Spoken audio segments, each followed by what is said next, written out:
안녕하세요, 여러분. 저는 경기도 하남시에 거주하고 있는 38살 평범한 직장 다니는 여자랍니다.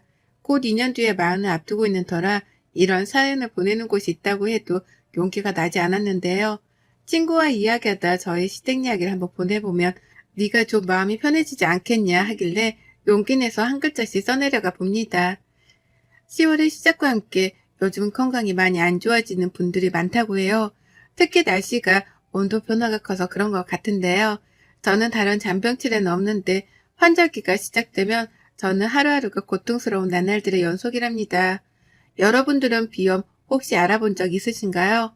저는 만성비염 환자로 환절기 봄만 되면 꽃가루 때문에 눈이나 코가 마비될 정도로 심각해지는 사람입니다. 이런 제가 또 하나의 문제가 있는데 바로 저는 털 알레르기가 있는 사람이라 너무 강아지, 고양이가 예뻐도 키우지 못하기 때문에 늘 그게 참 안타까웠습니다. 그래서 친구네만 가도 애완동물이 있으면 저는 계속 마스크를 끼고 있어야 할 정도이며 와서도 약을 빨리 복용해야 할 정도로 좀 심한 편입니다. 그래서 비염 수술도 있다길래 알아보았는데 저는 체질상 그런 편이라 수술을 해도 또다시 재발될 수 있다고 하더군요. 그래서 지금은 딱 이 시기에 약은 꾸준히 복용하는 중이고 이런 예민한 체질 덕분에 저는 친구도 남자친구와도 온전한 관계를 유지하기가 어려웠습니다. 그러다 직장 동료 친구가 소개해준 소개팅에서 지금의 남편을 만나게 되었습니다.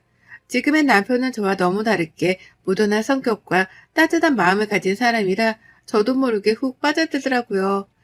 저는 이런 시기만 되면 예민해져 누군가가 조금만 짜증나게 해도 제 표정이 확 굳어져 사실 이런 저도 제가 가끔 싫을 때가 있는데 남편은 늘 무던하며 온화한 마음이 옆에서도 느껴질 정도였다니까요. 그렇게 몇 번 저희는 데이트를 했고 그 데이트 안에서 서로에게 호감이 있다는 걸 알았습니다. 그 호감으로 저희는 3개월 만에 연애를 시작했어요. 썸만 3개월을 탄 거죠. 서로 다 알고 나서 사귀다 보니 저희는 싸울 일이 없었어요. 그저 연애가 꽃게만 같았죠. 남자친구도 저의 예민한 성격을 다 알고 있었기에 제가 힘들어하는 계절에는 더 세심하게 챙겨주곤 했어요. 둘 다 나이가 있는지라 가족들은 빨리 결혼하기를 바라셨고 결혼을 딱 정하니 일사천리로 빨리 진행되었습니다. 그 당시 남자친구는 오랫동안 자취를 하고 있었던 터라 남자친구네 집에서 신혼살림을 시작하기로 해 제가 혼수만 하고 들어가기로 했고요.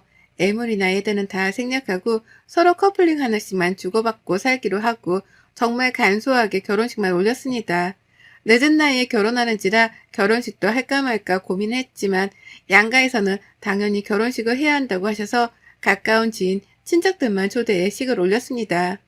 예민한 탓에 집안에 공기청정기를 꼭 켜둬야 하고 저는 이불도 알레르기가 덜한 침구를 써야 할 정도라 남자친구에게 이런 것들을 미리 결혼하기 전 다 이야기한 후 함께 살기로 했습니다.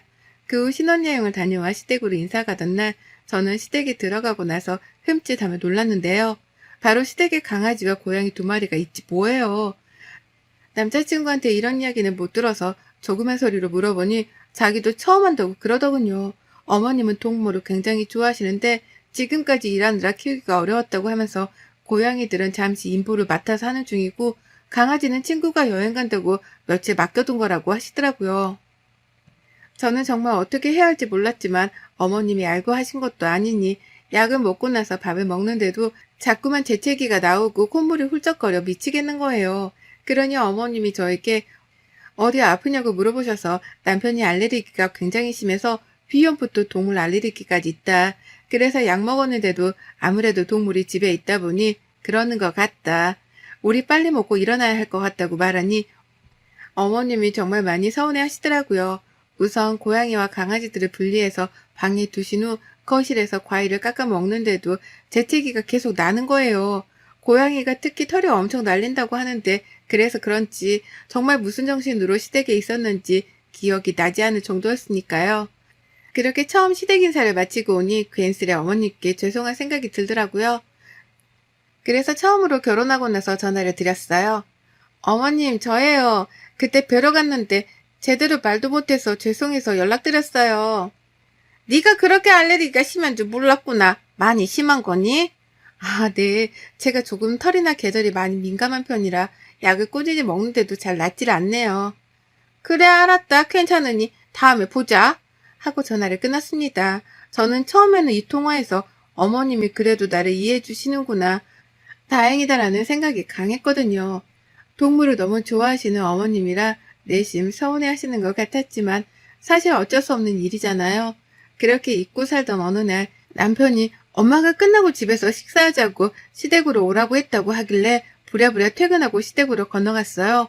건너갔는데 웬걸 고양이 한 마리가 딱 있더라고요.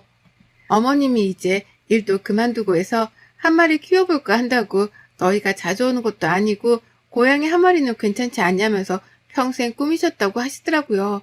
강아지를 너무 키우고 싶으셨는데 강아지는 외로움을 많이 타서 보다가 이 고양이한테 눈길이 너무 가서 그냥 올 수가 없었다고요. 물론 어머님의 생각이고 어머님이 키우시는 거니까 저야 상관은 없겠지만 앞으로 시댁에 자주 못 가겠다라는 생각은 들긴 했어요. 솔직히 그냥 다들 잘 됐다면서 축하하는 분위기로 식사를 끝내고 후다닥 자리를 일어나려는데 어머님이 이제 우리 냥이도 자주 봐야 하니 너도 그런 예민한 체질을 좀 고쳐야 하지 않겠냐고 말씀하시더라고요. 저도 제가 체질을 고치고 싶어도 사실 그게 쉬운 게 아니잖아요. 그냥 알겠다고 하고 집으로 돌아가는 내내 괜스레 서글퍼지대요. 남편은 나중에 따로 엄마한테 얘기할 테니 너무 서운해하지 말라고 다독였지만 저는 사실 그게 잘 안 되긴 했어요. 그 뒤로도 종종 시댁에 가면 어머님은 제가 알레르기가 있는 걸 알면서도 밥을 먹을 때도 계속 옆에 고양이를 안고 드시는 거예요. 남편이 밥 먹을 때는 조금 다른 곳에 두라고 해도 왜 자기 자식한테 그러냐면서 오히려 화를 내시니까 할 말이 없었습니다. 저희 보고는 그럴 거면 출입도 하지 말라는데 참, 남편도 이번에는 화나서 안 온다고 하고 가자고 하고 나왔습니다. 괜히 저 때문에 그런가 싶어서 마음이 좋지 않아 그 주 주말에 정말 내키지는 않았지만 고양이 간식도 사가지고 시댁으로 방문했어요. 어머님은 내심 기뻐하시더라고요. 그렇게 시댁에 가서 소파에 앉아있는데 원래 고양이들은 사람들 보면 피하고 도망가는 동물이라고 알고 있었는데요. 근데 갑자기 고양이가 제 무릎에 쏙 앉더라고요. 저는 너무 놀라서 소리를 지르면서 확 일어나면서 고양이가 제 손에 세게 맞았나 봐요. 저는 진짜 모르고 했던 일이어서 어떡하냐고 너무 놀라서 했다고 하는데 어머님이 오시더니 정말 제 팔을 세게 때리시는 거예요. 찰싹 하는 소리가 날 정도로요. 순간 거기에 있는 모든 사람들이 다 정적이 흐를 정도였으니까요. 봐봐, 너도 이러니까 아프지? 우리 냥이가 너 때문에 얼마나 아팠겠어. 어머님, 저는 일부러 그런 게 아니라 갑자기 저한테 와서 놀라서 일어나다가 그런 건데요. 그거나지. 그래도 좀 조심해야지. 아직 애긴데. 네가 애기도 안 켜봐서 너는 참 정이 없구나. 너가 어떻게 그렇게 애가 독하니? 보통 여자애들 보면 애완동물 보면 너무 좋아서 미치겠다고 하던데 너는 얘가 좀 특이하구나 라고 하시더라고요.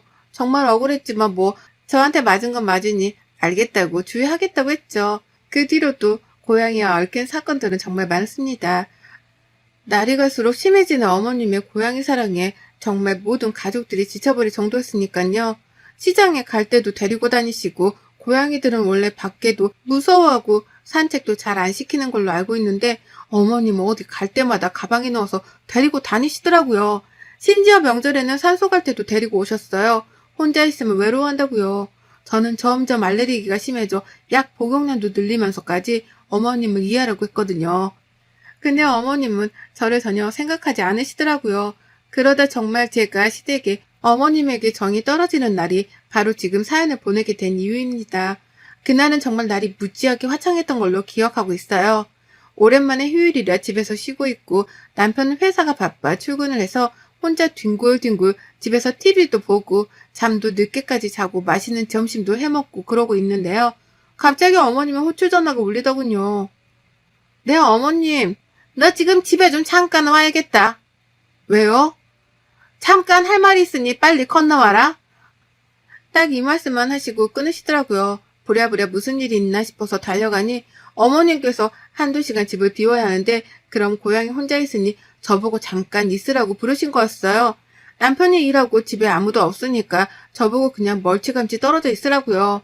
제가 지금 저 약도 안 먹고 안 가지고 와서 힘들다. 한두 시간 정도는 고양이도 혼자 있어도 되지 않겠냐. 제가 밥이랑 물은 챙겨두고 가겠다. 라고 해도 펄쩍펄쩍 뛰며 그러다 얘가 잘못되면 책임질 거냐면서 계속 저를 압박하시는 거예요. 결국에는 1시간 정도 있다가 금방 오겠다고 하시고 어머님은 나가시고 그 집에는 고양이와 저 단둘이 있었죠. 계속 기침이랑 재채기, 콧물이 나와서 미치겠어서 창문도 열고 마스크도 착용하고 있었거든요. 근데도 약을 안 먹어서 그런지 자꾸만 몸에 식은땀이 나고 너무 힘들더라고요. 안 되겠다. 잠깐 바람이라도 쐬야지 하고 문을 살짝 열고 나갔다가 한 2분도 안 돼서 들어와도 좀 살 것 같더라고요. 그렇게 1시간이 지났는데 고양이가 보이질 않는 거예요. 아까까지만 해도 있었던 것 같은데 원래 잘 숨어 있는다고 해서 저는 당연히 집에 있는 줄 알았거든요. 막 고양이를 찾았는데 아까 제가 열어둔 그 문틈 사이로 나간 걸로밖에 지금 보이지가 않더라고요. 안 되겠다 싶어서 밖으로 막 찾아다니는데 없고 풀밭이나 멀리 못 갔을 것 같아서 주차장도 뒤지는데도 없고 그렇게 터덜터덜 집으로 돌아오는데 어머님이 돌아오셨더라고요. 고양이 잘 보고 있었냐고 하시길래 지금 이야기 드렸더니 갑자기 제 머리통을 팍 하고 때리면서 일부러 네가 그런 거라면서 네가 일부러 고양이 내 보냈지 이러시면서 화를 막 내는데 도대체 이게 무슨 일인지 정말 일부러 그런 것도 아닌데 갑자기 저런 행동을 하시니 놀라기도 하고 우선 고양이부터 찾아야 할 것 같기도 하고 진짜 멘붕 그 자체였어요. 가장 먼저 남편한테 전화해서 상황 설명을 하고 열심히 찾아보는데 다행히도 주민분께서 발견해 경비실에 말해서 다시 데려올 수 있었어요. 어머님은 저보고 계속 일부러 그랬냐면서 너는 진짜 인성이 왜 그 모양이냐면서 이런 말까지 하시니까 저로서는 굉장히 억울하잖아요. 알레르기 때문에 잠깐 문을 열고 닫았는데 그때 나갔는지 몰랐다 그랬더니 어머님은 저보고 진짜 없어졌으면 너한테 소송이라도 걸려고 했다면서 막말을 하시더군요. 며느리한테 소송이란요. 일부러 내보낸 것도 아니고 물론 문을 열어둔 건 잘못된 거지만 당연히 저도 고양이를 처음 보는 동물이라 그렇게 집을 휙하니 나가는지 사실 그런 거 잘 모르고 무지하기도 했어요. 그리고 당연히 제가 문 앞에 있었기에 고양이가 나가는 거를 보지 못했기에 당연히 집안에 있다고 생각했죠. 그래도 그때는 우선 고양이를 잃어버린 건 제 탓이기 때문에 고개 숙여 사과를 했습니다. 그 뒤로 저에게 이런 부탁 안 하셨으면 하겠다고 왔어요. 근데 정말 문제는 여기서 끝이 아니었습니다. 제가 몸 상태가 정말 많이 안 좋아져서 그날은 집에서 좀 쉬려고 있는데 어머님이 또다시 시댁으로 건너오라고 하시는 거예요. 제가 몸이 정말 안 좋다. 다음에 가겠다 해도 막무가내로 오라고 하시는 탓에 넘어갔고 저는 시댁에 방문한 지 1시간도 안 돼서 응급실에 실려가야 했습니다. 응급실에서 눈 떠보니 남편의 얼굴이 보이더라고요. 남편이 걱정스러운 얼굴로 괜찮냐고 하는데 왜 그렇게 눈물이 나던지요. 그렇게 다시 잠든 것 같은데 어디서 이야기 소리가 들리길래 들어보니 따라왔던 어머님이 저에 대한 험담을 남편한테 늘어놓고 있더군요.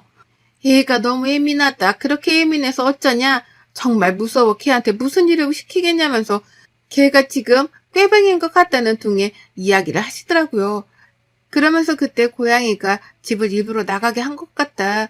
내가 그때는 그거를 생각 못했는데 얘가 일부러 나를 골탕 먹이려고 냥이를 일부러 나가게 하려고 한 것 같다.